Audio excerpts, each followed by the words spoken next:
একটা দিন এমন হয়, দিনটা শুরু হয় নিজের অপছন্দ দিয়ে, কিন্তু তারপরে সেই অপছন্দের কাজগুলোর মধ্যে দিয়েই একটা অদ্ভুত তৃপ্তি অনুভূত হয়।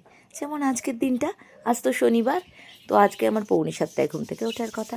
একেই কাশিতে দুদিন ধরে রাতে একটুও ঘুমোতে পারছি না গো কৃষ্ণা। যাই হোক, 6টার মধ্যে ঘুম থেকে উঠে ডাইনিং টেবিল রেডি করে গাছকে খাইয়ে দাইয়ে এই ঘরটার মেক ওভার করতে লাগলাম। দুটো ঘরের যে কি বিদঘুটে অবস্থা! শীত তো চলে গেছে, কার্পেট তুলে দিয়েছি, বড়মশাইয়ের কোমরে হাত, মাথায় হাত। মানুষটার পিছনে না লাগলে না কোনো কাজ করানো যায় না। তাই আজকে ঘুম থেকে আমি যখন উঠলাম, ও আমার পিছন পিছন উঠলো দেখে আমি বললাম, একটু সেটিং করে দে না রে। একটু বাবা বাচ্চা বলায় কাজগুলো এত সুন্দরভাবে করে দিল, বলার কথা নয়। কিন্তু ও যখন কাজগুলো করছিল, আমার মারাত্মক টেনশন হচ্ছিল, জানো, কীভাবে কী পুরো কাজটা সুন্দরভাবে সাজানো হবে। সেই মেয়ের জন্মদিনের সোফাটা ঠাকুর ঘরে ঢুকেছিল, ঠাকুরগুলো আমার দম আটকে যাচ্ছিল, ঠাকুরঘরটার এমন হাঁসফাঁসানো অবস্থা হয়েছিল।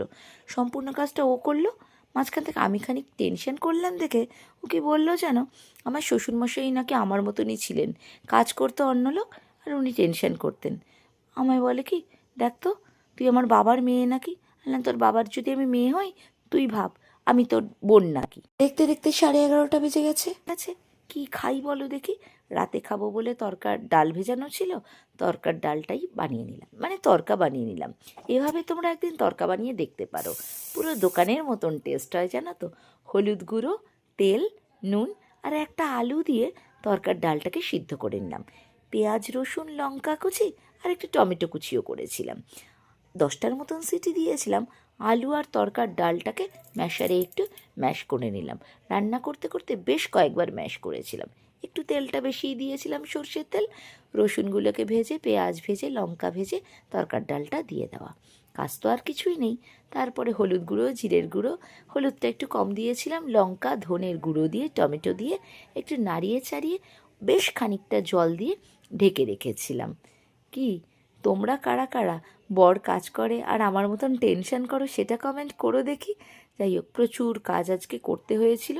কি দিয়ে কি করেছি বুঝতে পারছিলাম না। স্নান টান করে উঠে ঠাকুর পুজো দিয়ে মনে হলো ঠাকুরগুলো যেন একটু ভালো মতন অক্সিজেন নিতে পারছে। তারপর ঠাকুর পুজো দিয়ে বেরিয়ে তরকাটা তো বসিয়ে রেখে স্নানে গিয়েছিলাম। তরকা মশলা আর দিয়েছিলাম কাসৌরি মেথি। বাড়িতে তোমাদের ধনেপাতা কুচি থাকলে দিতে পারো, আমার আজকে ধনেপাতা কুচি ছিল না। দেখো আমার ঠাকুর ঘরটাকে কি বড় সড়ো লাগছে। নামানোর আগে একটু ঘি দিয়ে আমিও, মনে হবে দোকানের কেনা তরকা খাচ্ছ। রাত 10টায় আসছি কিন্তু আরুষিস ব্লগে আড্ডা মারতে। আজ তাহলে আসি, আমি কিন্তু তোমাদেরই আরশি।